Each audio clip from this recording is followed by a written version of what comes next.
So people ask the question, or raise with me the question in private, well, you're talking about what needs to be done for young people. What about those who are older? And what I'm going to say to you is simply this, that number one, the church already works for people who are older, right? It's designed to work for people who are older, right? But here is the issue. You can change your church without killing it. You can give the mature members of your congregation what they need to keep growing and simultaneously reach out to a younger generation. People tend not to fight change when it doesn't mean that it comes at their expense. But if you want to change something and now it comes at my expense, and the truth of the matter is, I'm the one paying the bills here. My generation paying the bills here. My generation has put in the sweat equity. You're not going to kick us to the curb for some new kids on the block, right? So how do we bridge it? Well, you have to minister to all 5 generations.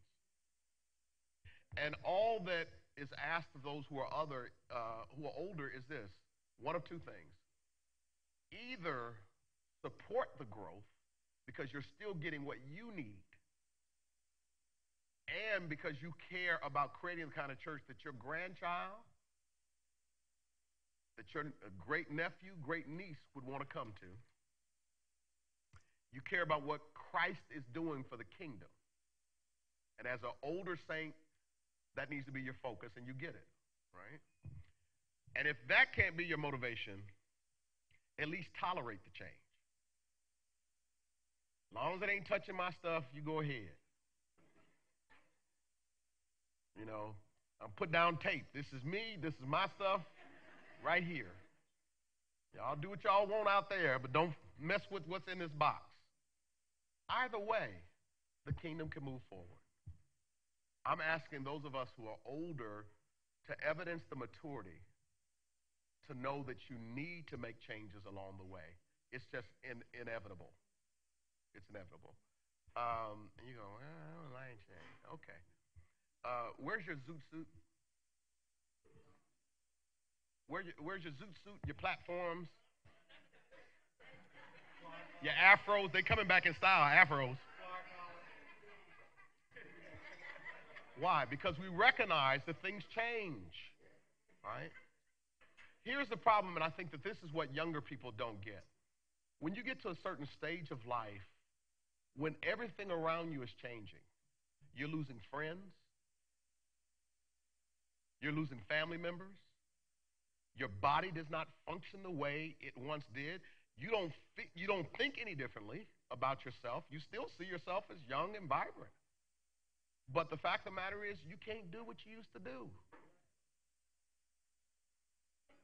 No, I don't mean that in a negative way. I'm just stating it factually. You know, I'm 56, and the truth of the matter is, there are things that I can't do anymore that I used to do. And if I do them, I got to take more warm-up time. Right? That's just reality. Right? But the point I'm trying to make is simply this, that for older adults, they want sameness. And there's nothing wrong with that. Besides, it's like you coming in my house and you're going to redecorate it, and I didn't give you permission.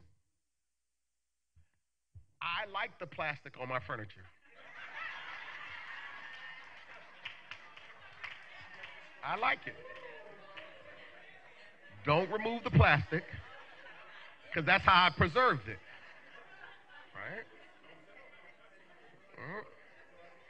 Don't sit in that chair because it's my chair.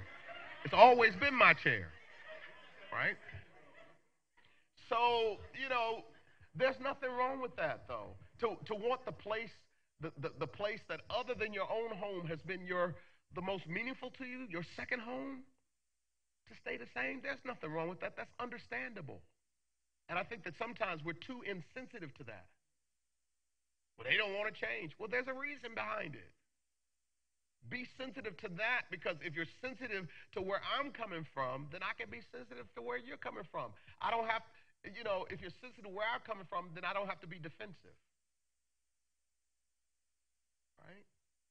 And so I'm just saying we need to bear that in mind. The second thing is those of us who are older need to bear in mind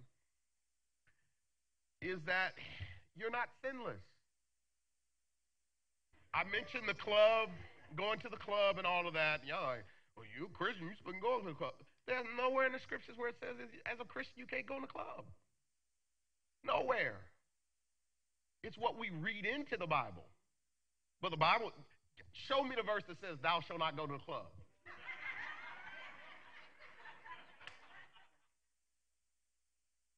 Show me the verse that says thou shalt not drink.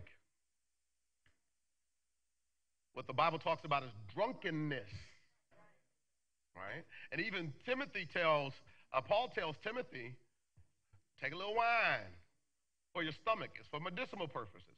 Take it for your stomach. So whenever y'all, come and I take y'all out, don't look at my glass. It's for medicinal purposes. I'm just saying. Don't look at my glass and I won't look in yours. And we're good. But we get to the point where we forget what it was like to be young. And then we act sinless. And the truth of the matter is you ain't sinless. You sin less than you used to because there's stuff you can't do anymore.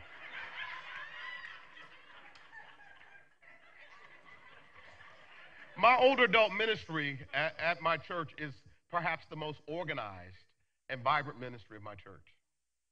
And they organize dances and jazz concerts and trips and all kinds of Tai Chi, all kinds of stuff that they do, right?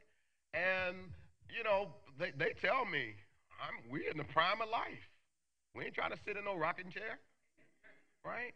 And it's our image sometimes that we have of older adults that just is inaccurate. And sometimes the image that we have of young people is inaccurate. Well, how do you change the perception? There has to be interaction. There has to be connection. There has to be contact. And something she said was very, very important. What's your name again? May.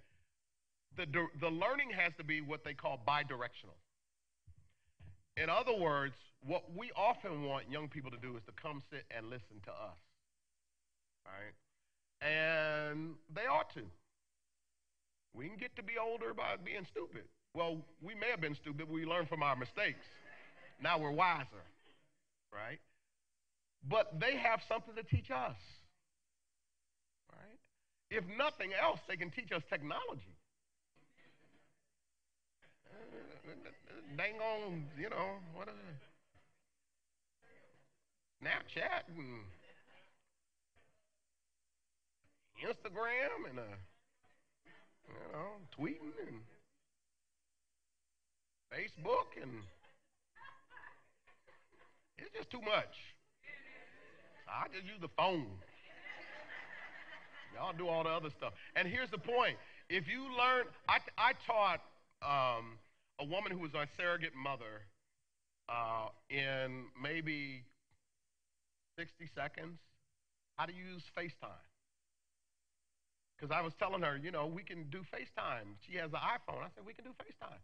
She's like, well, what's FaceTime? I said, look on your phone. There's a green icon with a camera on it. So just hit that. You're like, well, I'll wait for one of the kids to tell me. No, I said, just hit it. She hits it. Then we're looking at each other. And she's like, oh, I know how to FaceTime now. Took her a minute. And all you have to do is to be willing to be tutored by somebody who knows. And if you want to know how to do something technological, ask your grandchild. Ask the 3-year-old. How do you do this? Why? Because that's the world they've grown up in. This is second nature to them. Right? For us, we're learning it, but they know it. So bi-directional learning, there are things that they can teach us. More than just technology, they can teach us how they think. Right? Now, here's the problem in terms of our approach. When millennials come in, advance the screen, please. No, leave it right there. When they come in, they don't want to be perceived as less than. We all on the same foot. We all are at the cross, right? And so I had to get used to it because it took me aback a lot.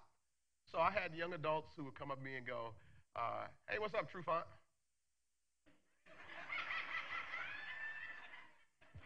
And they weren't raised in the church, right? I didn't understand that what they were doing was indicating that they accepted me. Because what they don't respect are titles and positions. What they do resonate with is authenticity, right? So I don't come to them trying to act like I'm 25 either. You know, I'm very clear about who I am with them, and they appreciate that I'm not trying to be one of them. I'm just trying to be with them, right? So, they schooled me on stuff.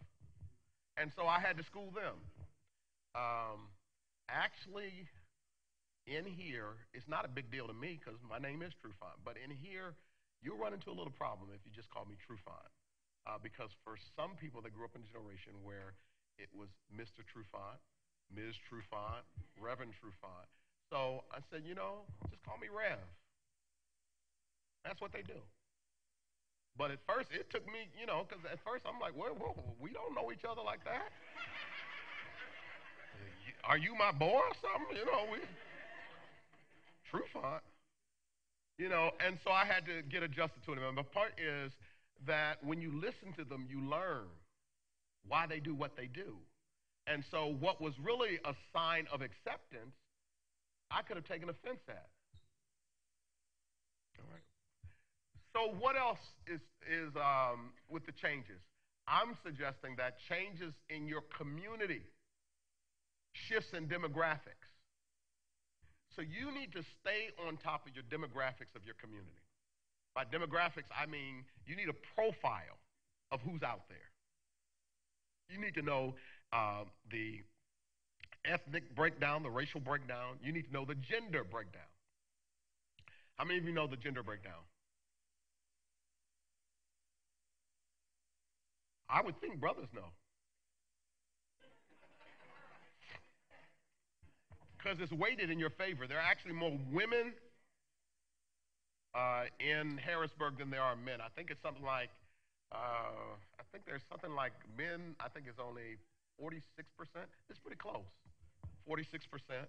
But it's tilted in favor of women in terms of the numbers, but it's tilted in favor of men in terms of dating because we got more choices.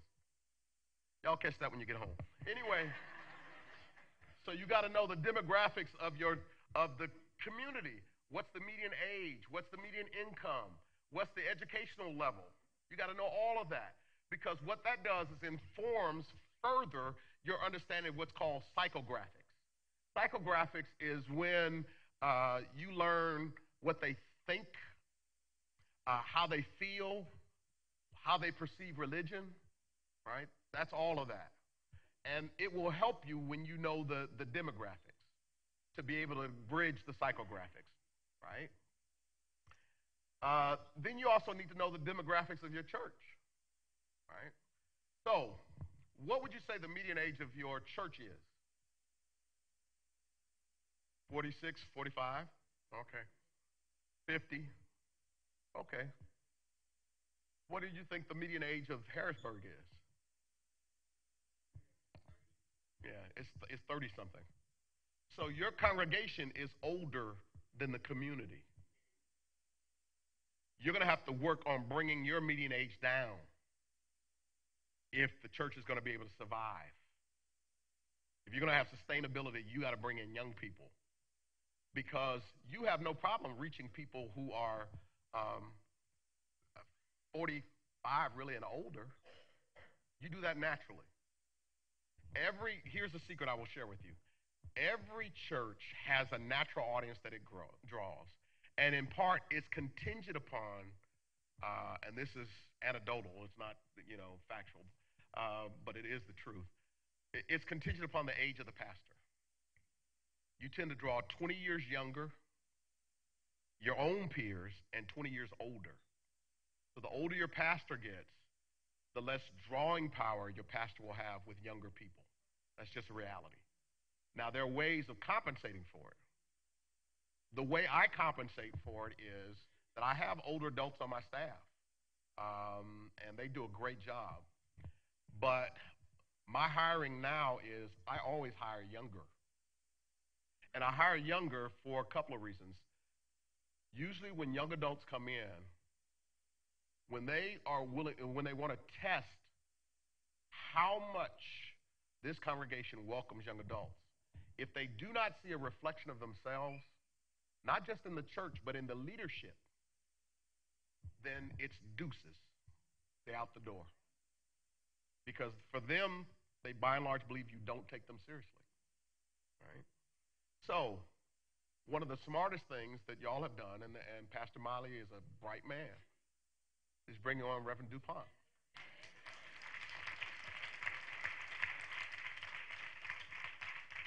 Another smart thing that Pastor Miley did was bringing on Daniqua, right?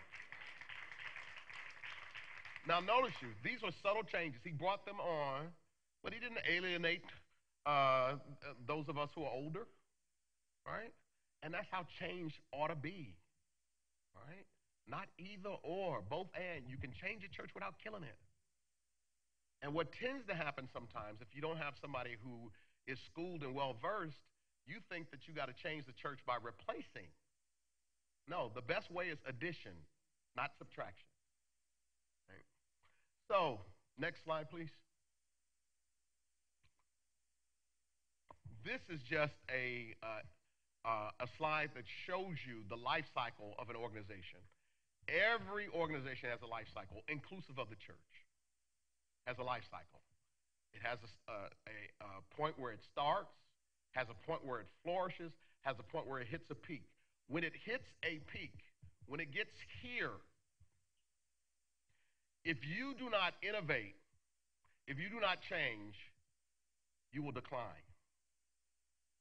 So if it is the case that you have not seen much growth in recent years, it means you've plateaued. And the plateauing is really the presaging. It's really the coming attractions of decline. So every institution. So when you get to this point, you now have to kind of sit down and think, how do we recalibrate the leader within? How do we recalibrate the institution? How do we recalibrate the members of our congregation so they become acclimated to the changes that we need to make and understand their role in that change? And you got to be able to do that. Right? You need to be able to know the median age of your church. You need to know the median income. You need to know the ratio of men to women. Right? You even need to know whether or not you have some members who are of the LGBTQI community who are here on the DL. Down low. Right? Because you're going to, whatever your stance on that subject is, and I don't know, but whatever your stance is, you still bear responsibility for loving people. Right? So you need to know where people are. You need to know that kind of information about the members of your congregation. Right? Next slide, please. Here's the problem. For the most part, when I ask questions, you reach back in memory, right? And you're like, let me see, who comes to church on Sunday morning? And you're trusting your eyes and your memory. You need data. You need data. Corporations make decisions on data. Now, even you say, well, we spiritual. We don't have to need no data. We get data all the time in the scriptures. How many disciples did they have? Okay, that's data. How many people did Jesus feed? Okay, well, that's 5,000 plus women and children, right? That's data, right? So, let's not act like, that somehow or another that's alien to our faith. It is a part of our faith, right? So you have to secure real raw data through pinpointing where you can find demographic information on both your church and the larger community. So my point is simply this, that you ought to have on file at your church every year the profile of your congregation, statistical profile, because you know what's happening. If you don't have the profile, you don't know what really is happening. Secondly, you need to have the profile of the community. Why? Because you need to know. If you're going to be ministering to the community, you need to know the community. And the way in which you get the information is the same way I did. I just went on the internet. Can't get it from there? Go to the census tract. Go to the Chamber of Commerce. They always have that information on hand, right? Next slide, please. So these are the things that I've argued that you need to know about the community. It's already in your slides. You don't have to write it down. About the community and about your church. This is what you need to know. You need to be able to profile both. I know profiling for black folk, that ain't a good word. But you need a picture of your church and a picture of your community. Right? Next, please. So ask yourself, what are you attracting? Who are you attracting? So when you think about who's been joining your church, so in a given year, how many people do you have that join? All right, deacons, come on now. 30, 40?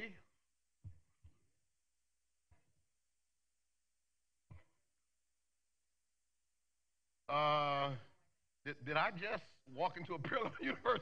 I just asked a question. How many new people join your church each year? Yes, sir. It's about 67. All right? Okay. Good. We got the number.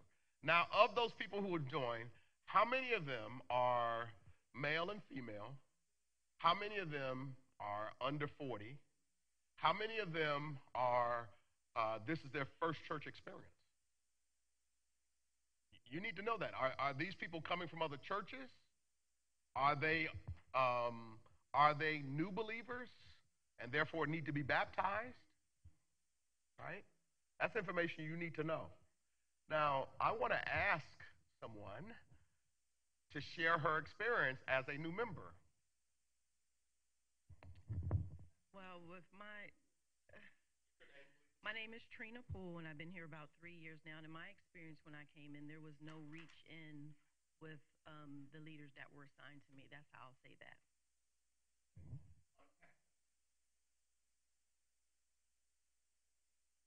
Okay, so there were there were two deacons that were assigned to me, and those deacons have not reached out to me till this date, and I've been here 3 years. Now, had I been new to the body of Christ, which I wasn't, I may have never come back because of that lack of in reach. But praise the Lord, I do have a personal relationship, and there's other people, but the leaders, that's where I have the problem with the leaders. And more specifically, you have a problem with those two leaders. All right. So here's what you need to know. And I asked, she was scared to share that, right? And she took me into her confidence, and I asked her to share it with you because you need to hear the experience of someone who just walked in the door. And what it's suggestive of is that you got a process, but the process is not in play. It's not operative. She stayed.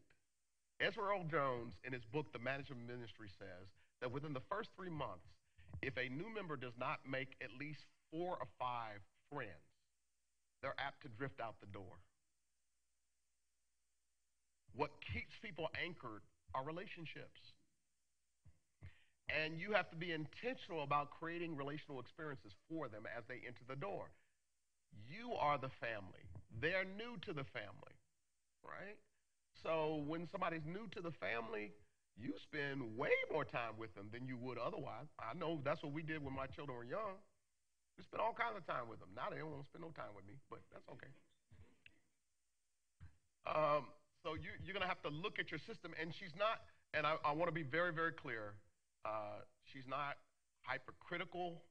She's being honest and sharing her experience and knows that the mistake that these two deacons make should be charged to their head and not to their heart because that's not representative of their intention, is not representative of your church. Sometimes things do fall through the crack, but you need to listen to to what's fallen through the crack in order to fix the crack. All right? So ask yourself the question, who's joining? Who are you attracting? And then you need to ask yourself the question further still. What age group, what gender group, or stage group are you not currently reaching? So, for example, are you um, Reverend DuPont and Sister DuPont are here, so they got their young family. Um, are you reaching young families, or are they conspicuously absent? Are you reaching young adults? Are they conspicuously absent? Are you reaching older adults who feel isolated and long for connection? Right? So what you may wind up doing, and we'll get to this, how to connect with them. You may want to create through this ministry because you have the resource, and you may already have it, but create a senior daycare center or a senior community center. The daycare part doesn't work, you know. I'm sorry. I mean, but that's what it's called.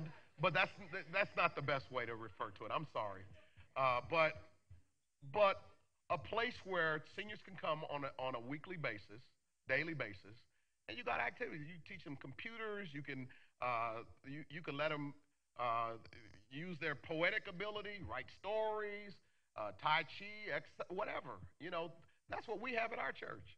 And all I did was I gave permission for it, and then I picked a person who's our full-time pastor for older adults, and said, you know, it's your vision, work with it.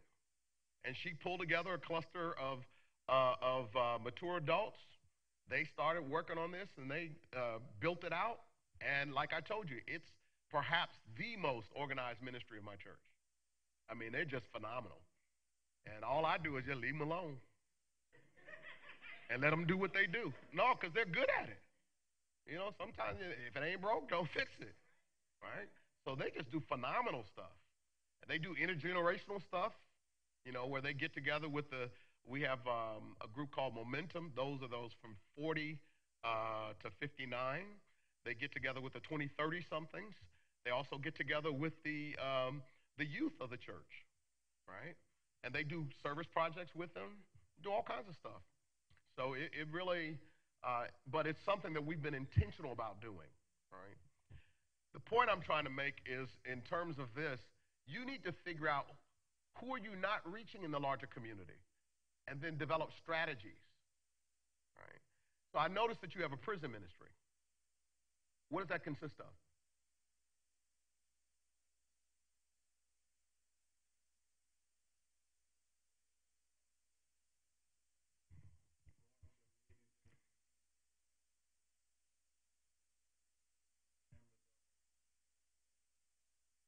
Okay, okay. That's an excellent, excellent approach. Um, People who are inside often lose a connection with folk on the outside. And so the fact that you have the letter writing piece and you connect with them, they do appreciate that. At least the ones who are part of my congregation have expressed that they appreciate it. And then secondly, the biggest problem is the reentry program, right?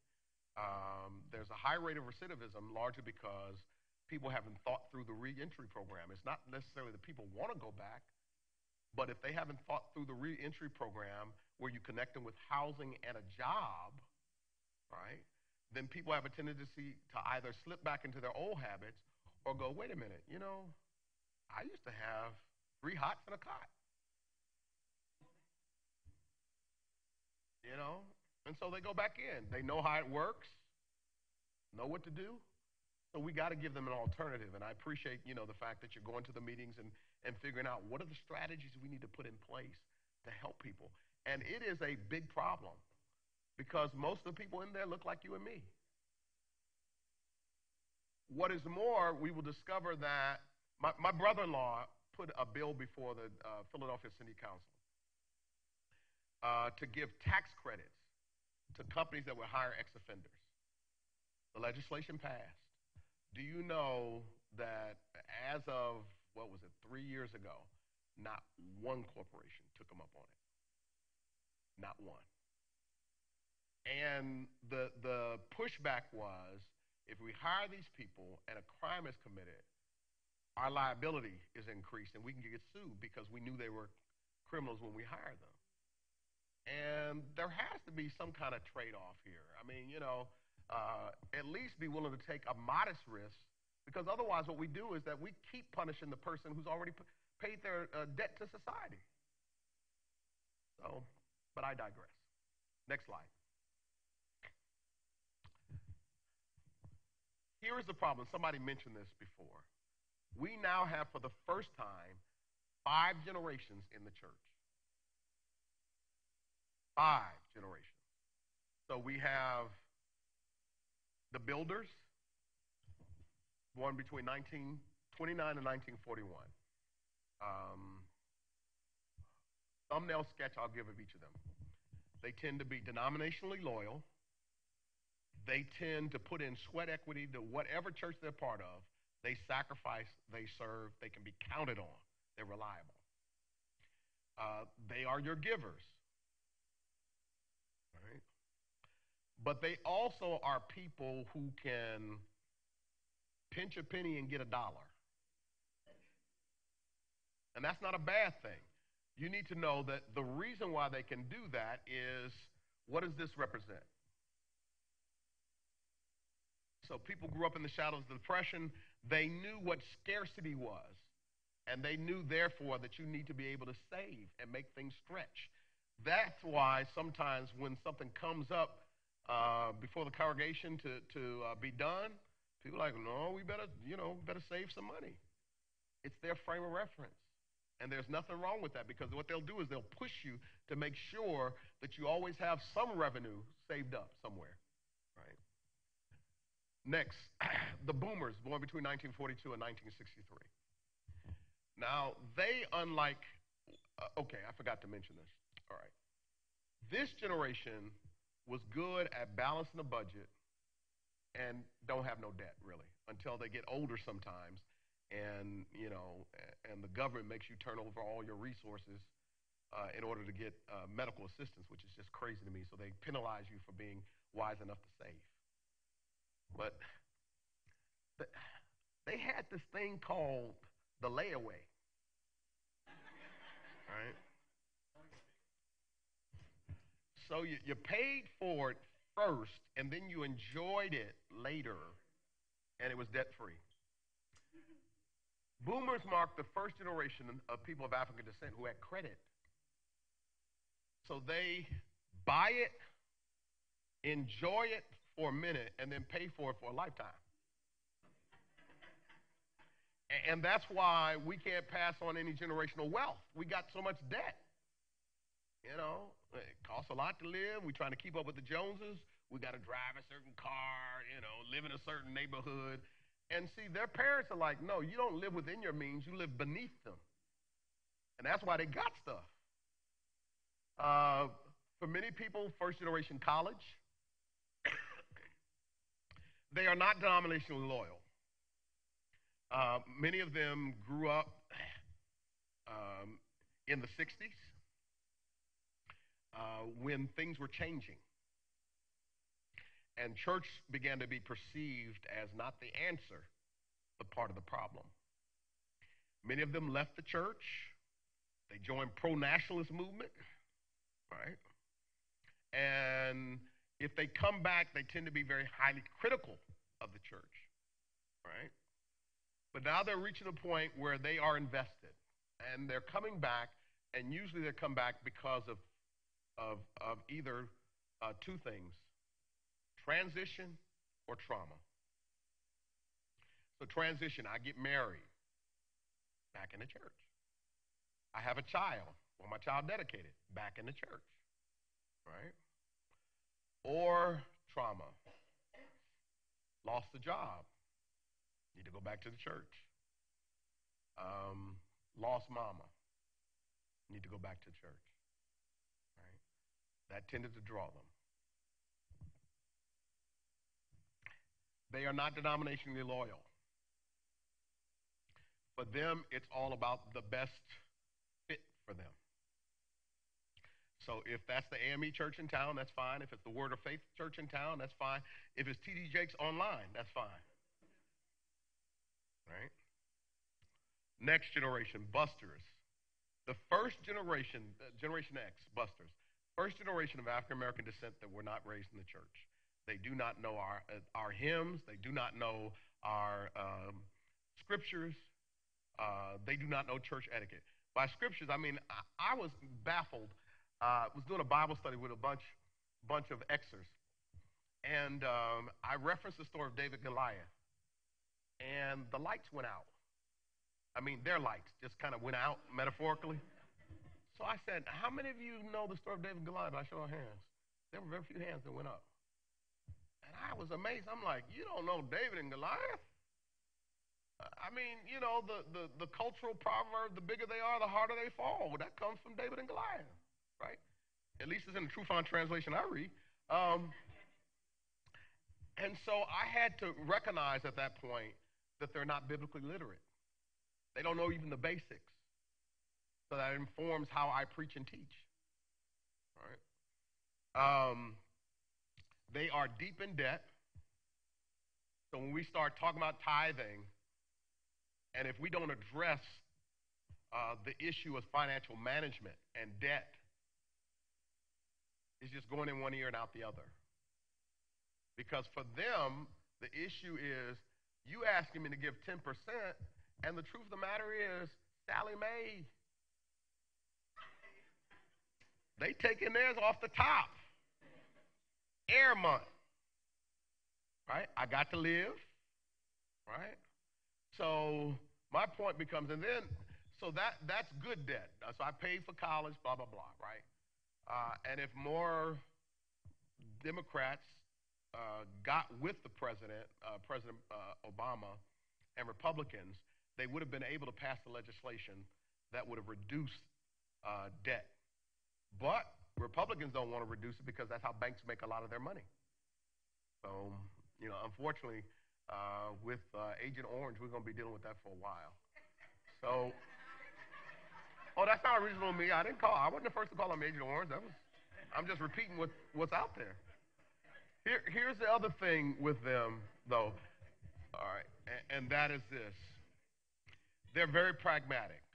For them, faith has to work. If you cannot show them how faith applies to their life and makes their life better, then they're not feeling you. So for them, this is the Janet Jackson generation. What have you done for me lately? Right? Then you have Generation Z, Generation Y. Generation Y is the generation that has schooled me the most, right? And they have vexed me the most initially until I learned to accept them on their terms. And again, you have to meet them on their terms, meet them where they are, right? I had, an extra come on, Generation Y rather, come on my staff and start telling me, how to pastor. So I just said, okay, I appreciate your insight. Now tell me, when did you get your license? When were you ordained? How long you been out of seminary? And what church did you pastor? And that shut that down. But it wasn't the right approach, right?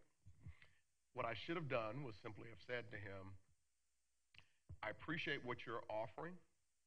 You have insights that I will learn from and listen to, right? But I have much to teach you. That's part of my responsibility. And so it'll be a two-way street, right? Generation Y, couple of things. Number one, they're anti-religious and anti-institutional. They consider themselves not religious, but spiritual, right? They, like Jesus, can't stand his people. And sometimes we give them good reason, right? Additionally, they are experiential learners. So that ought to inform your pedagogy, your approach to teaching. You can't use the banking system with them. Tell them the truth. You have to let them discover the truth. You lead them in a process of discovery because the other thing that they value is experience. So if I discover it, right, then it's my truth. But if you just tell me, it's your truth that you've told me. For them also, and this is problematic, um, knowledge and truth relative. It's not objective. So when you say this is what the Word of God says, and what they'll say pushback is, well, that's the Bible, and the Bible was written by men. And you go, well, no, it's God's Word. And they'll say, no, it may be, but it just seems to me that it's the words of men about God. And they'll say, well, you say, well, no, it's the Word of God. Well, what's First Corinthians, Second Corinthians, Thessalonian, blah, blah, blah, Philippians? They're all letters written by Apostle Paul to churches. So we can't deny that. So when we're talking to them, it has to be both the Word of God and the words of men about God, right? And we have to acknowledge that. It's a human book and it's a holy book. And until we do that, they ain't hearing us. And remember, I told you they are pragmatic, so it's about whether or not it works. So you have to be able to show them, what's the value of knowing the Scripture then? So I try to put it in terms that they get. The Scriptures provide us with a template for thinking through issues that we wrestle with, the enduring issues in the human community. Who am I? The question of identity. What am I to do with my life? Destiny. Who can I trust? The question of intimacy. Every generation deals with those issues. Every generation. These are the enduring questions. And then, more specifically, how do I date and still be holy? What if I'm slightly holy?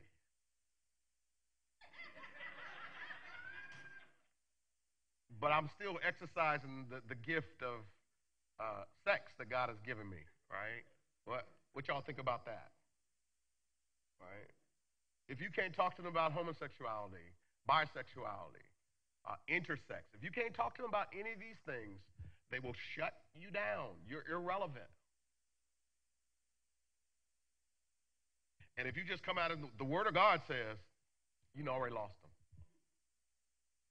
So what you have to be able to do is point out what's the practical value of what God is saying. And you have to be able to show them how basically God provides us through Scripture with a better way. And I'm telling you that you cannot come at them with the whole, but this is the Word of God. It's the Word of God for you.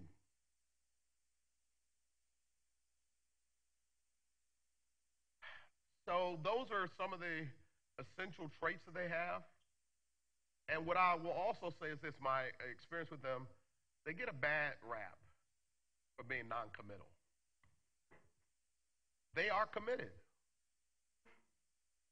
Part of the problem is they're not committed to the church often because they're committed to other things. Well, there's our opening.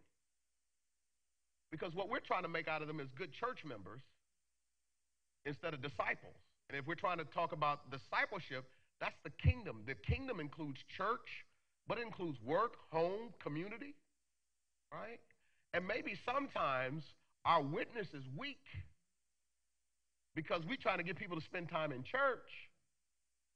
And church ought to be a place where we are equipped, encouraged, and informed to go live the life of Christ outside. And until people see, that generation sees the difference that Christ makes in your life and that Christ can make through you in the larger community, you're not going to get a hearing from them. Just not. Generation Z, to be candid with you, I'm still figuring them out.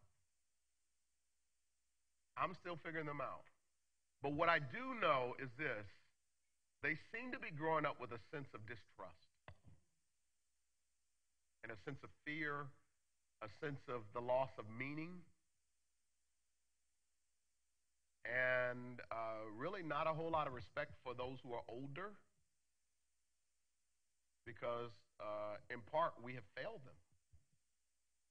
You know, if mama spend more time in a club than she does with me or with a boyfriend than she does with me, if daddy, says he's coming around and I don't see him, then I begin to get a picture of the world. If the most reliable people in my life are not reliable, then I begin to believe that the world is not reliable. Yeah, you had your hand up, sir.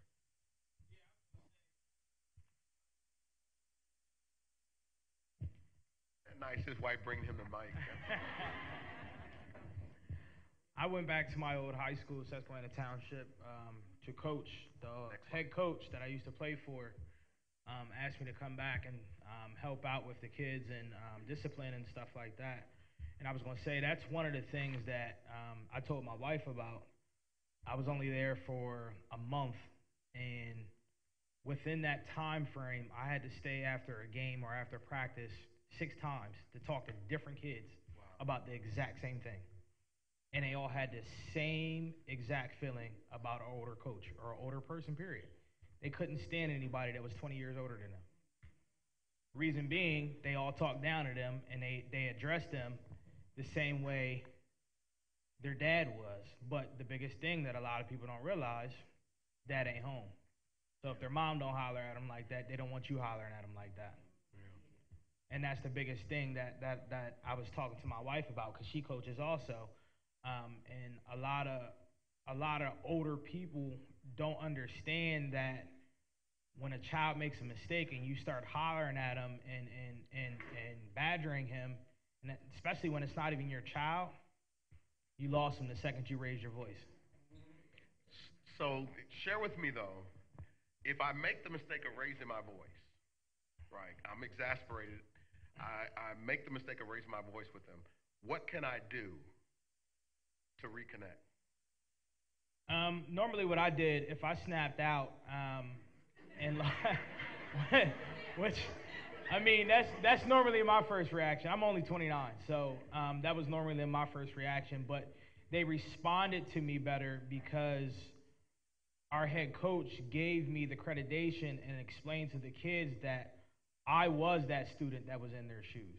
I was the one that was always in the office or the one that was always getting kicked out of class, ISS, suspended, and things like that. So when you have that credit from an older person to explain that to the youth that are there now, and you allow them to know that, hey, that's okay that you made this mistake, but come to the side so I can talk to you for a second, and then you break it down and explain what they did wrong and why you hollered at them, then they understand it a little bit better. But I think a lot of the biggest thing that goes wrong is an older person snaps on somebody and then they explain it from how they see it, and they don't get the chance to get the kid to explain exactly why they did it, what they did.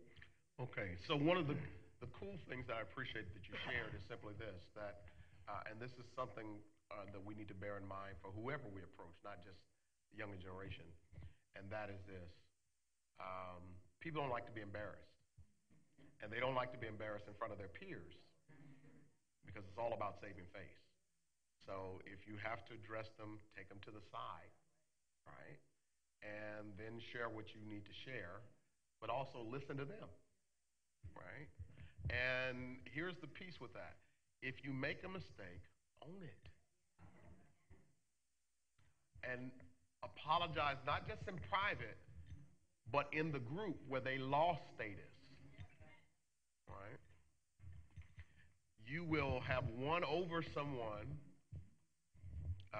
that you offended, but secondly, you will won the respect of their crowd, their peers, because you were mature enough to own your mistake, right?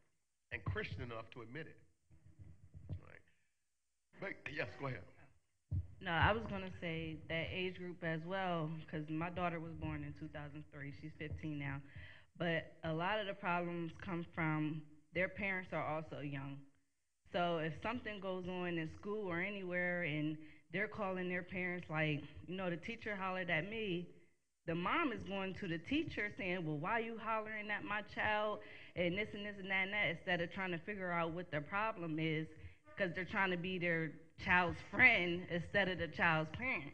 So if they're seeing their mom or dad coming at the teacher or coach or another adult outside, then they're never going to respect anybody else because of that. Like, it's, Yeah. so I see it all the time.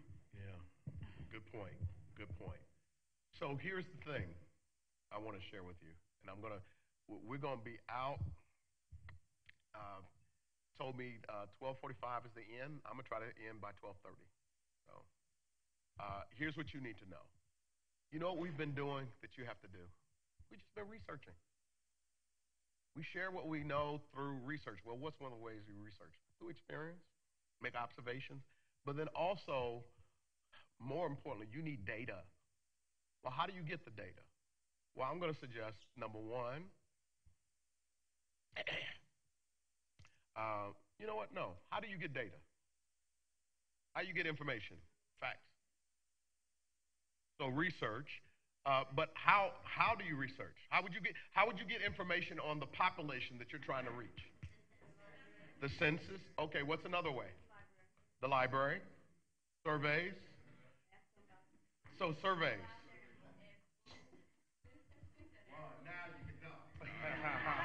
Thank you, sir. Survey Monkey. It's an online survey. Okay. So that's important because you want to get information from them, but they are not necessarily interested in coming on campus. You send it out. And the beautiful thing about Survey Monkey is it will tabulate all the information for you and classify it. And anonymous, right? So you're getting data, and people are much more inclined to do something online, right? Another way in which you get information is to do interviews. Go out to them and sit down with them and ask them questions. An even better way of doing it is somebody mentioned it, focus groups, right? Focus groups is just when you invite the target audience in and you pepper them with questions. And usually I find that you can get more out of people if you feed them. And then you're not going to be defending yourself. You're just listening, right? So let me share with you very quickly what I discovered about my own church when we did a focus group that just blew me away. So my church, in terms of its structure, it's called French Neo-Gothic Romanesque, right? Basically looks like a big old Catholic church, right? And my congregation is Buppy. Okay, So they're Buppy, and I'm Bougie Ghetto. And many of them are Bougie Ghetto too. So Bougetto. And Buppy means that, the Bougetto, it means that I'm comfortable with my middle class status, right? I know that that's what kind of informs the way I look at the world. But at the same time, the ghetto part is I remember where I come from. And I want to make sure that I continue to reach back to pull forward, right? Well, one of the persons said in the survey, when we were doing the focus group, said, well, what is it about what's your impression of EBC when you think of it? She said, well, I used to see people come in and they're all, dressed up and everything. And I see the church is snooty. Now, this is back in 94. Snooty. I was like, well, what do you mean? She said, stuck up. She said, in fact, I should have stopped her there. But she said, in fact, so stuck up that if it was raining outside and they looked up, because they're so stuck up, they would drown. That's how stuck up they are. Their nose is in the air. I was like, wow. Now, here's the problem. My reality is that these are some of the friendliest people I know anywhere. But the perception that people outside the church had of them was that we're stuck up. So we had to work overtime to make sure that people knew about the church, what we know, that we're friendly, that we embrace any and everyone, right? So we work hard. If you come to our church, we work hard on connecting people. So at our welcome, we let the welcome section linger, right? We tell people to go around and find three or four faces that you don't know and introduce yourself. Then we have, as a setup to the sermon, we have what's called a small group moment. So we advertise, we get twofer with this one. So we advertise what happens in small group ministry, but also we set them up for the sermon. So whatever the topic is, we set them up for it. So I'm trying to think. We did a thing. I'm in a series now called airing it out, right? And it's a play on that old saying that you don't air your dirty laundry in public. Well, my counterpoint to that is you may not air it in public, but you need to air it before the Lord. If you're going to be released, if you're going to grow, if you're going to be the person that God would have you to be, you got to let some of that stuff go. So we did. We did airing out your love life, right? So one of the questions we asked was, who was your first crush, right? So people got to talking about their first crush and blah, blah, blah. And then we asked people, what is the current state of your love life? Well, that got people going. But see, as people are doing this, they're introducing themselves to each other. They're connecting. And so some people think, well, this is just the way they do it. No, we do it this way because of that sister who said we were stuck up. So we got a facility that's beautiful, but it works against us. It does not create a sense of intimacy. People don't have that impression. They get high church when they look at it. And then, sometimes, doesn't happen here, but sometimes my ushers, I love them to death. They are some of the most faithful people I have. They really are. But it's two of them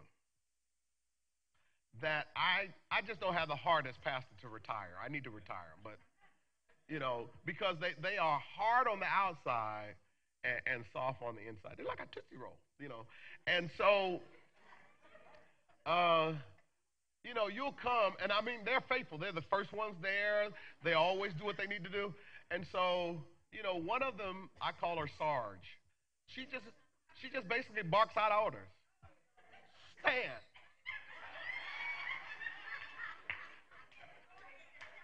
Follow me.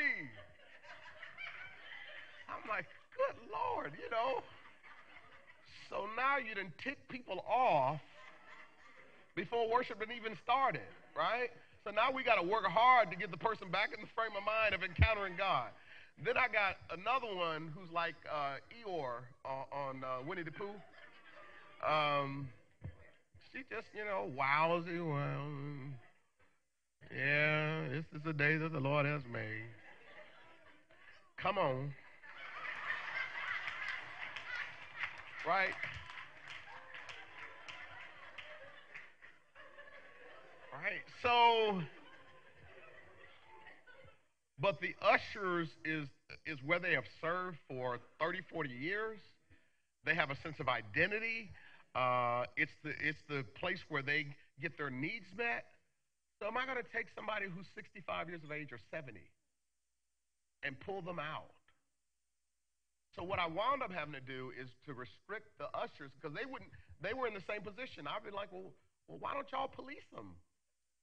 And they're like, no, that's your job. You're the pastor. Right? So what I wound up doing is I just, I moved them to 9 o'clock. They usher one service, right? And they usher that one service because that's the service where the bulk of my veteran members come to. They know him. It's family. Well, Uncle Clarence, you know him. He cranky, but he loves people, right?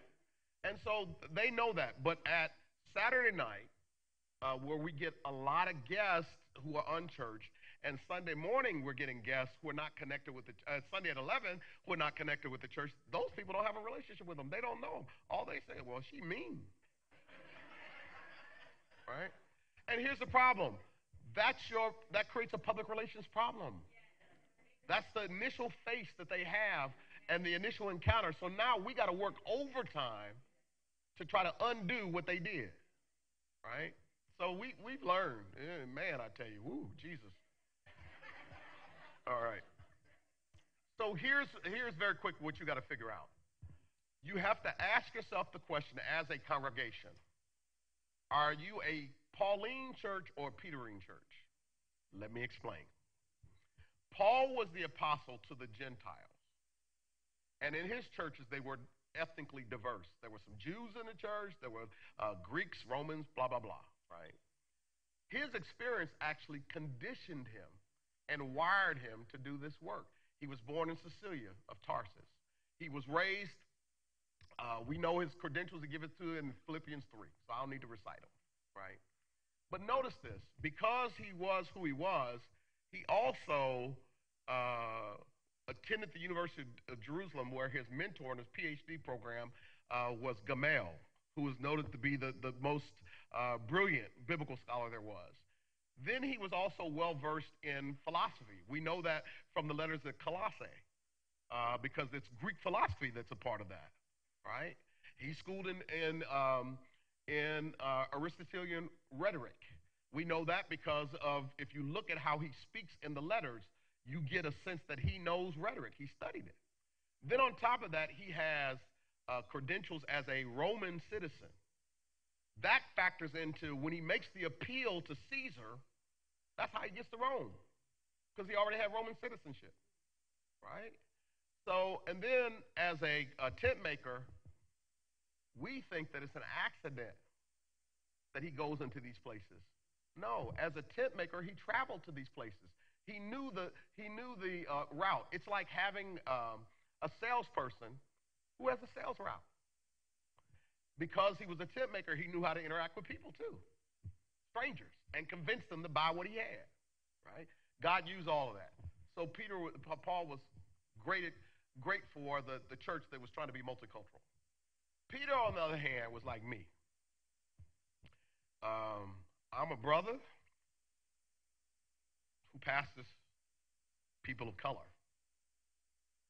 I pastor black people. I would not be good pastoring a multicultural church. I'm too black. I mean by that, I'm too pro-black. I am, and I recognize that. And my heart beats for all people, but principally for people of color, right?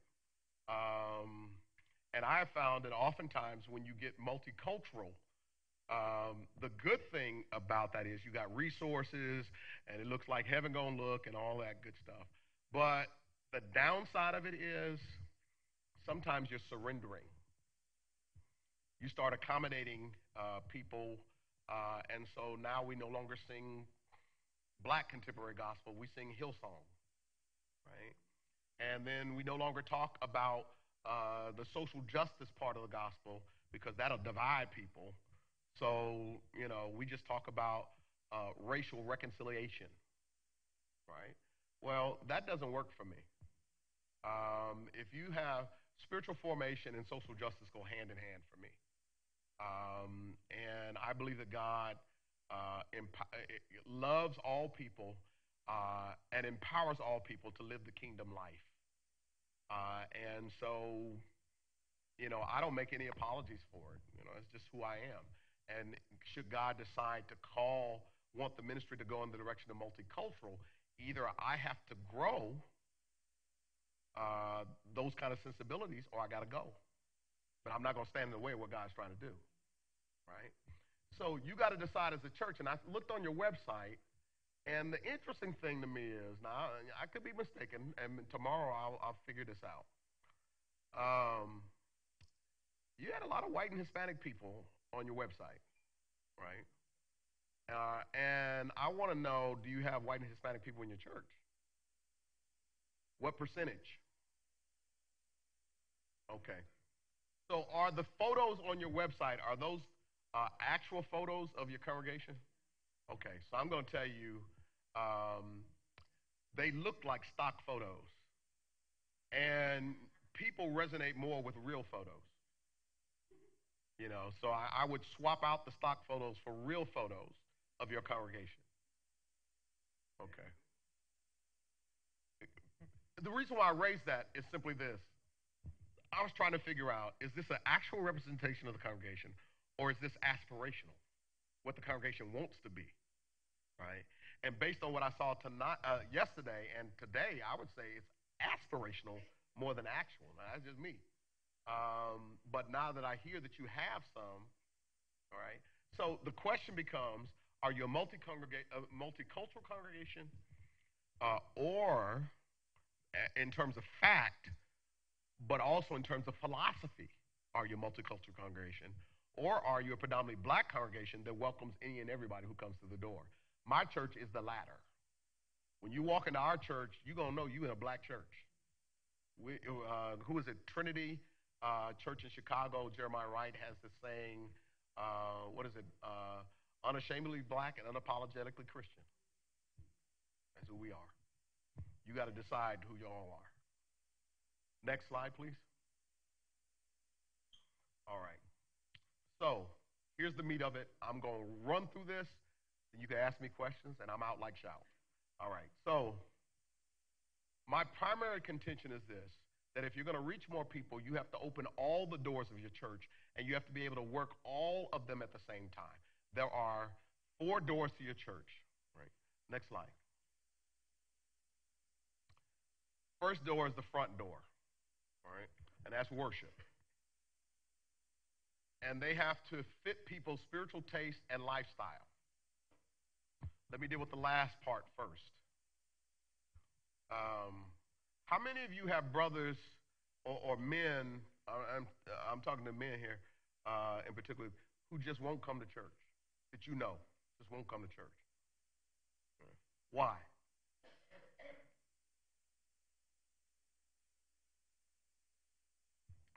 Get themselves together, and then I'm gonna come to church. So they don't even understand the gospel. You don't get yourself together to come to church. You come to church to get yourself together. Yeah. All right. Yes, sir. In my case, it's 4 of us. We were separated.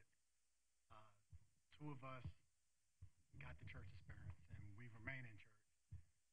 2 that didn't grow up, and they're the ones that make excuses. They know all their answers. They love God, but won't step foot in church. Okay, I got you. Yes. Someone else. Yes. Who else? Yes, sir. Okay, I have a couple guys that I know, and the reason why they don't come is because of hearsay, gossip. They said this is what I heard about your pastor, and I am not coming. Okay. All right. Someone else. Yes, sir. Back here. In my case, is my son. He's Generation X, I believe. Yes, sir. And he's steeped in the hip hop pretty good. Okay. And admittedly, I don't really know how to connect. Okay. With that mindset. Thank you, sir. Thank you. I appreciate that. All right. How many single women do we have here? All right. And single women who are dating. Oh, wow. That's not a good thing here. That's one reason why we need to get more brothers in here.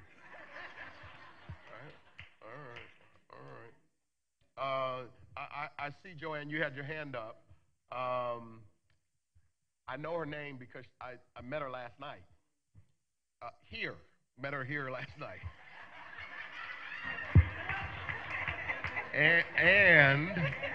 And my executive assistant is named Joanne, so when she mentioned her name, it stuck. Yeah, Joanne.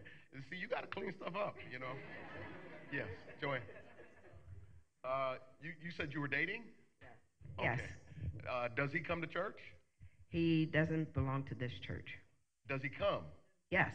Okay, well, good. Okay. Then you're not who I want to talk to, so go ahead. How many of you have husbands who don't come to church? Show of hands. Or don't go to anybody's church? All right. So here's the thing. The reason why I'm raising this is this. Part of the thing we got to look at worship is sometimes worship is too feminized. And so even the way in which I preach, um, Pastor DuPont preaches, has to be sensitive to the fact that there are men out there, and if we want other men to be there, we got to watch how we couch what we say. So, for example, we preaching and, we're making a point and go, baby, honey, sister, right? Well, I know he ain't talking to me. I'm very clear about who I am. He ain't talking to me, right? I even do small things like, let's say Ron comes to church, and let's say Joanne is the member, and he's the boyfriend. I ain't saying y'all together. I'm just, If I know her, but I don't know him, she can come up to me, and she'll start talking. I will ignore her. And I will say, hey, man, what's up? My name is Anthony. Your name? Good to see you here, man. What brought you to Zion today? And then, we're in a conversation, and she's standing there wondering what I'm doing. What I'm doing is, it's a brother thing. I am letting him know that I respect him, that I'm no threat to him, right? Because here's how we got to learn how men think. If you come home and the man that you lauding and applauding is your pastor, I don't want to hear that. You talking about your pastor more than you talk about me. No, I am being serious. So now when I meet him, I got this built up resentment. Is he macking my woman or what? Right? So I got to bridge that gap immediately. So I'm going to show him respect. Right? It's small stuff that you have to do. And sometimes y'all ain't thinking about it, but I'm thinking about it. Right? Again, if I want to get brothers, and even sisters for that matter, I got to be concerned about the time of the service in terms of length. For something to be eternal, it doesn't have to be everlasting.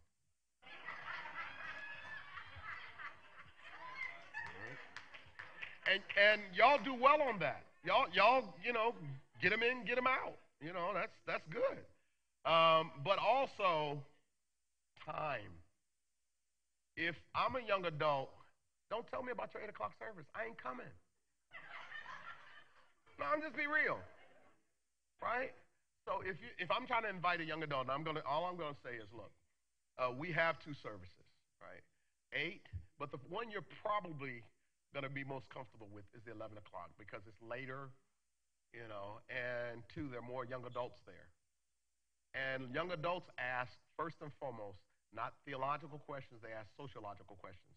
Are there other young adults in this church? If so, I'll stay and check it out. If not, deuces. Right? Also, the time of the service is important. Right?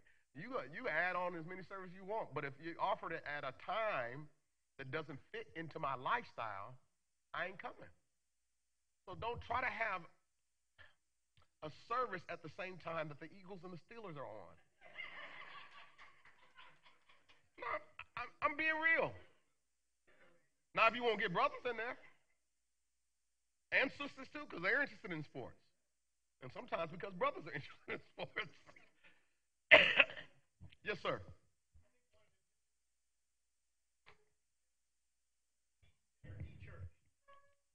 The old traditional church. I'm a PK as well. We think of we got in 11 o'clock. Sometimes we don't get out there till 2:30, and I think we need to take advantage of as a church congregation to let people know we're typically we start at 10:45 and we're usually out of here by 1:45, and that's an advantage, I think, to that generation that used to be in church all day. It is. And the other thing I would say about that would help overcome that a bit, and I'm glad that you raised that, is give them a free CD of the church, of the service. Give them a free CD. Let them see you ain't asking people to drink Kool-Aid. That's a Jonestown Massacre reference, right? You ain't asking anybody to sow a seed. You ain't asking people to lay money at the apostles' feet. So, I mean, let them see, because here's the thing. Coming to church for some people is like going to a museum, where stuff used to be alive. And you look around. I'm just saying, right? So you got to dispel that myth and go, no, here. Let them see it. And then there's another thing you can do as well. But thank you for that. You're definitely on point. Definitely on point. When people look at a church, they tend to look at three things. And this is repeated throughout studies that are done. One, they look at the friendliness. Two, they look at the music. Three, they look at the message. Right? And a fourth factor is the cleanliness of the facility. And a fifth factor for young families was their child care like. Right? And so you got to make sure that with the child care, even for volunteers, that they are fingerprinted. Because we all know that, churches can be happy hunting grounds for predators. You got to protect your children, right? So I recommend that you take all those things into consideration. Friendliness, and friendliness has to be, you have to train your members to pay attention to guests. Because sometimes our instincts kick in and because we become close, we become closed. That we're just hooking up with the people that we know. Well, these are new people. And, Southern roots say, and even African roots say, hospitality is key. A person, a guest coming in your church, make them feel welcome. Show them where the restrooms are. Show them where child care is. Show them how to get around the facility. Show them, tell them what they can expect during the course of the service, right? So you got all of that. On music, let me just say this. We got to get to a point where the Kirk Franklin generation and the Aretha Franklin generation get along. We just do, right? And I'm going to say this to you, you're not going to like it. If you do not have, going back to your issue, sir, as a part of your musical offerings, hip-hop, you're missing a whole generation. Hip-hop is selling McDonald's, it's selling tires, it's been around now, 30 years now? And it's mainstream. But we look at it oftentimes as the devil music, right? The problem, at least for me initially, was I didn't know what the heck they were saying. Because if you don't, no, seriously, if you don't know the lingo, it's like, well, what the, so I sit down, there is gospel hip-hop. So I sit down with my kids, there's gospel hip-hop, but here's the thing. Some of it is corny. I only know that because my daughters tell me. That's corny, right? And some of it, people from the outside will resonate with, right? Because they got the, what is the flow? So my point becomes, you got to get comfortable with that. And the style of music that we like is really the style of music we grew up with. And it's just a matter of our preference. But if the objective is to use the service as a tool of evangelism, then at least during the course of the service, if I'm hearing anthems, spiritual, contemporary gospel, I need to hear somewhere, at least once a month or something, some hip-hop. Okay, say what you will. I know y'all like, well, you can hippity-hop it somewhere else.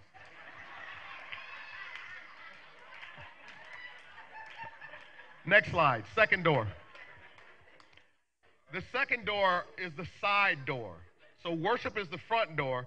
The second door, the side door, are opportunities to do community service projects. If you don't know this, I want you to know Generation X, Y, and Z are cause-driven. You can get them to serve as long as it's connected to something dealing with the community, right? Bible study. Now, I have a friend who does something, Pastor DuPont, it is ingenious, but I wouldn't do it yet. Now, I've been there 28 years, and I intend to stay there 7 more years, so I wouldn't do it. He does a Bible study, my friend does a Bible study in a wine bar. Wine bar. Yeah. And it's well attended. Right? I mean, it's well attended. A lot of young adults are there. Well, what did he do? He took a place that young adults already go to, right? And so I don't know how much Bible study they remember, but he getting them to come. And I'm struggling to get people to come to Bible study, right?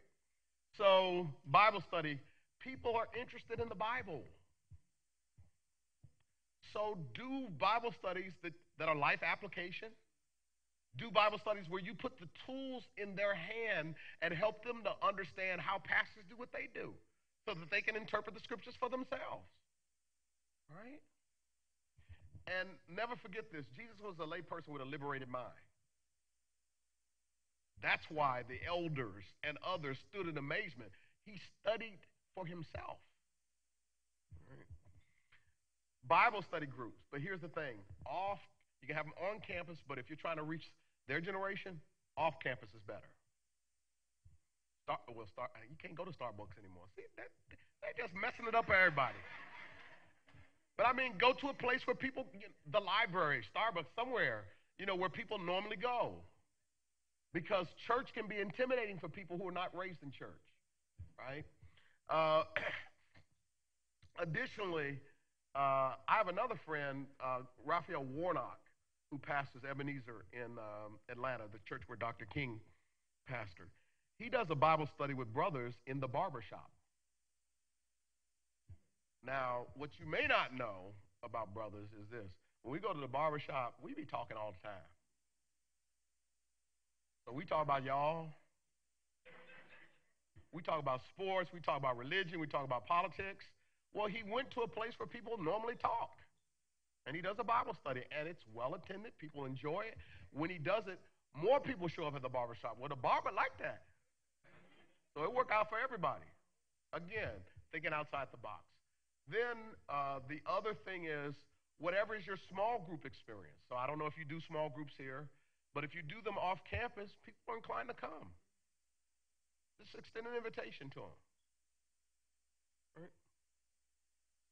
Next. Backdoor. This is an underrated approach. By backdoor, I mean this. You're scratching a proverbial itch, either perceived or actual, that people have. So, for example, remember I mentioned earlier about Generation X and Y being deep in debt? So do financial literacy. All of us oftentimes are having difficulty with relationships, then do relationship seminars. We had sisters, you'll appreciate this.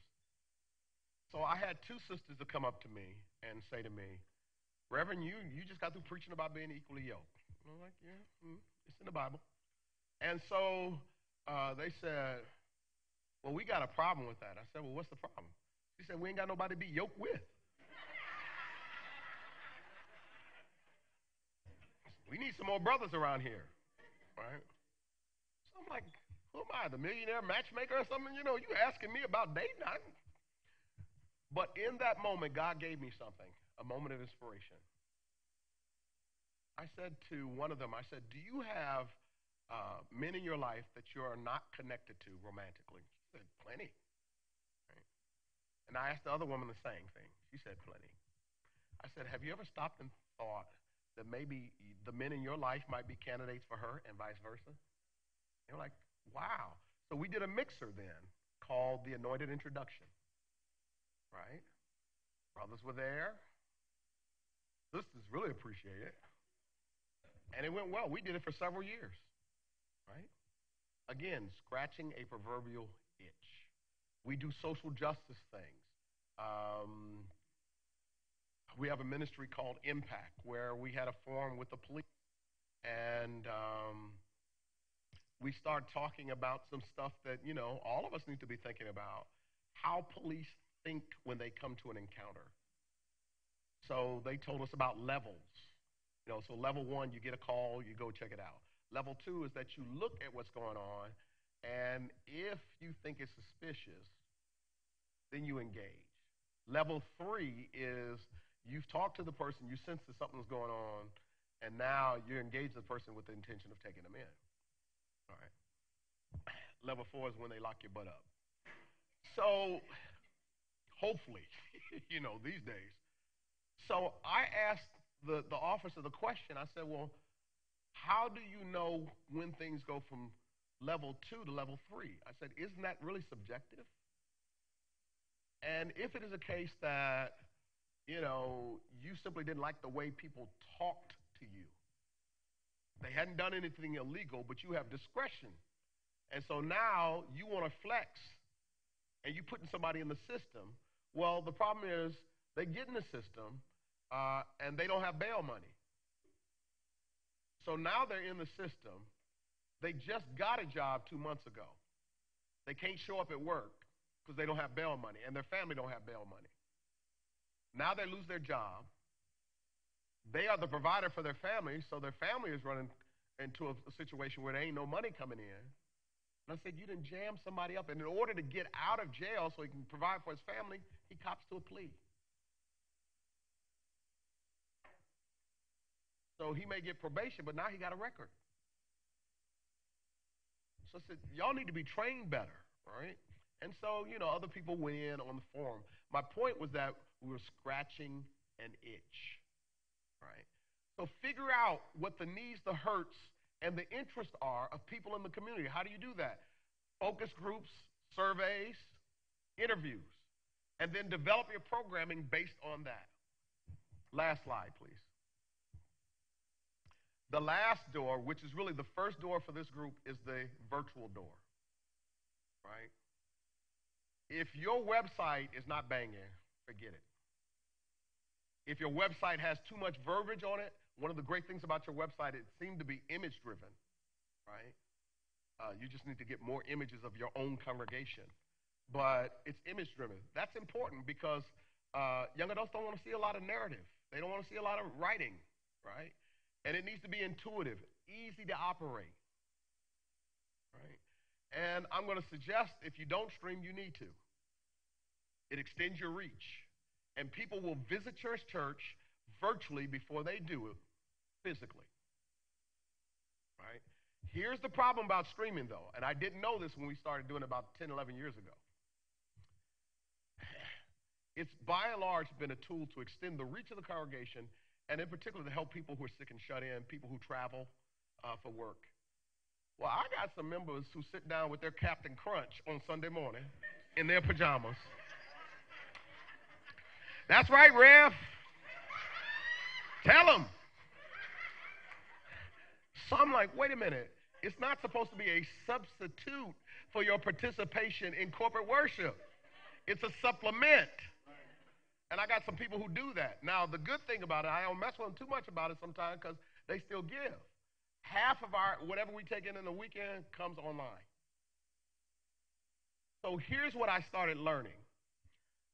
I rewrote the job description of one of my pastors. That pastor is now our first virtual pastor. What we want to do is create an experience online that's comparable to the experience that we have on campus, with the understanding that this ain't going nowhere. And so we can decry it or we can make use of it. Right? I remember initially at church, people be on their phones all the time, and that was ticking me off, right? You're on your phone all the time. And that was when the old man in me came out. Some people are on their phone because, like me, their Bible's on their phone. Some people on their phone because, like me, they're taking notes, right? All I can see is whether they didn't appear to be paying attention. So I'm assuming, they texting somebody. So you know what I do? I make it work for me. I make it work for the church. We call it e-evangelism.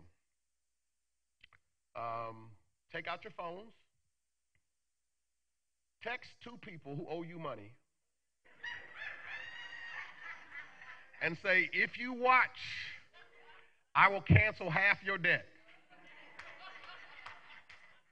Whatever, I'm making it work. right? I'm just making it work. I'm just saying. We also have learned that we need to do our classes in such a way that now I'm managing the on campus, but my biggest viewership is online. Because in New York City, trying to get around, like, for example, Reverend DuPont had things to start yesterday at 6 o'clock. I can't start nothing at 6 o'clock in New York. I can't start nothing at 7 o'clock. We start at 7:30 for virtually everything we do because people travel long distances to get to work. So if I just set it at 6:37, ain't going to be nobody but me, the Father, Son, and the Holy Ghost there. That's it. So what I've learned then is this. So you're not apt then to come to Bible study. Because if you're starting at 7:30, I got to get home, get the kids settled, get my routine in, blah, blah, blah. I might even have to stay after work and do some more work.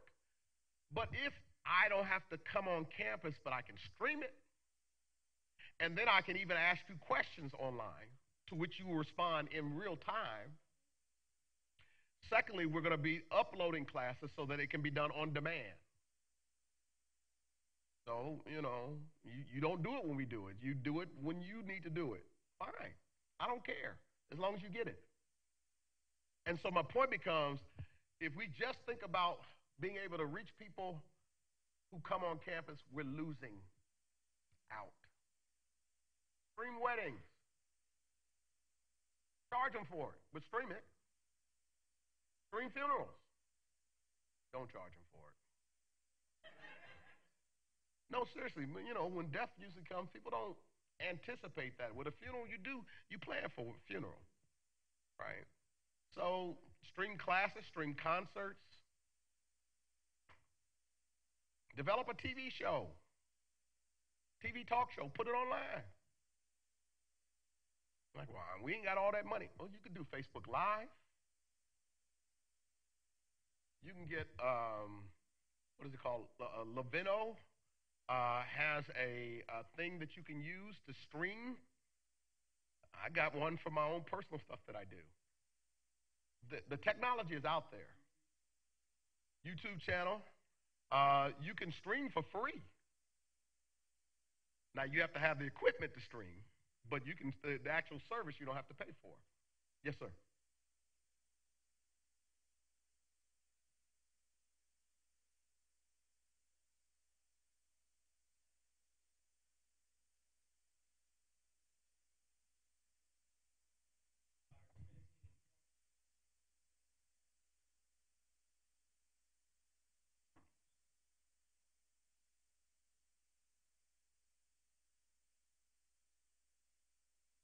Okay.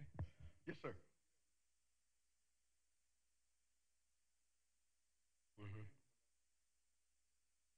Working in that organization every year for their convocation, we set up that live stream for the entire week.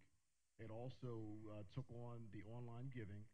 We had people giving funds from Japan, from France, from Italy, Germany, Guam, you name it. There were as many people online attending as we had in the physical audience.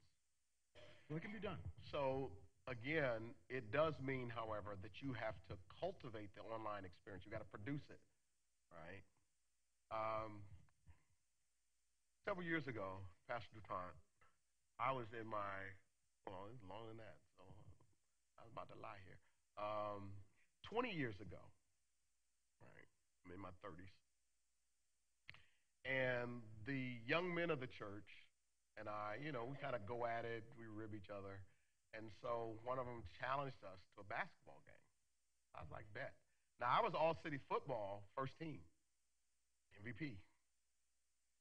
But expertise in one area doesn't necessarily translate into expertise in another, right?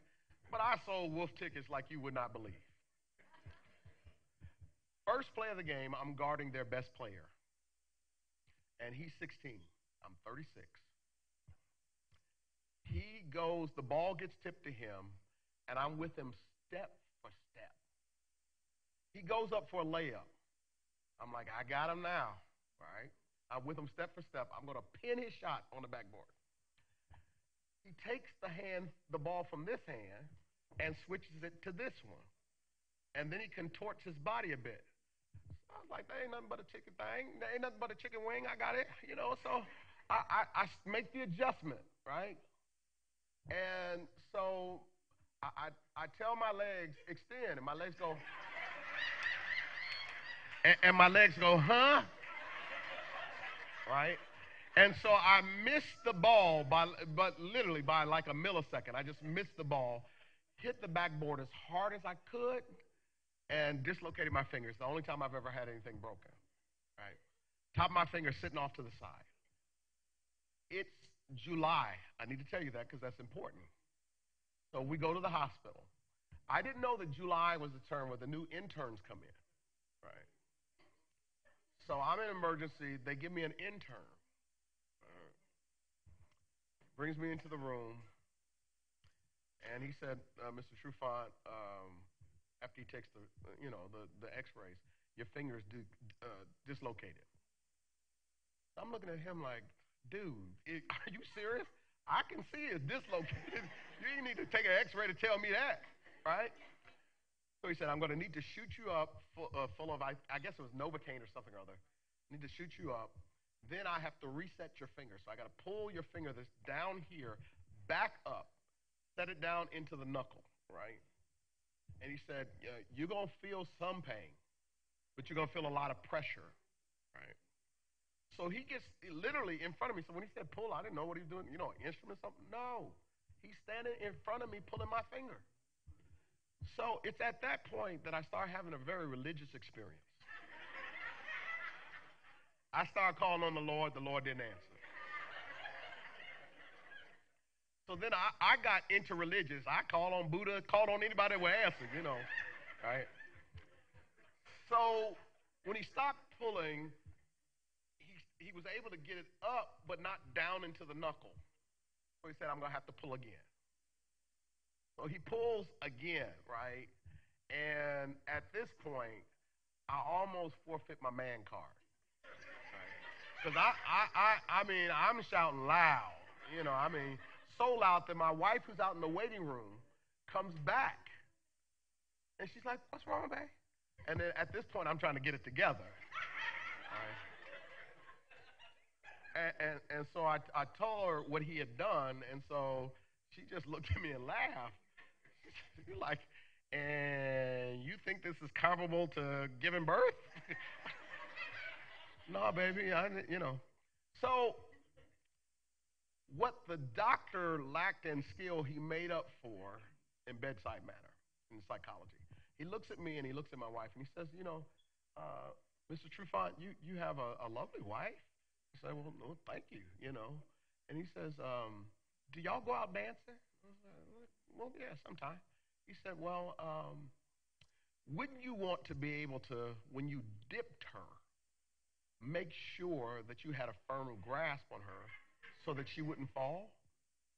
And so I know where he's going, but my wife's standing there. So, yeah, I would.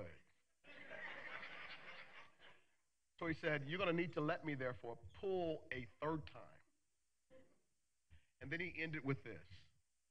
He said, if you're going to be able to use your finger the way in which it was designed to work, you got to be able to stand the pain. If you can stand the pain, then you'll be able to use it as it was designed to work. Zion, if you can stand the pain of change, you will be able to be the church that has moved from good to great.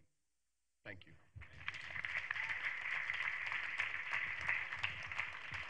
Thank you so much, Reverend Trufant. For our second session of our leadership workshop, were you guys encouraged? Or amen. Here's what I want you to do really quickly. Yesterday, Deaconess Edna made reference to a ministry expo.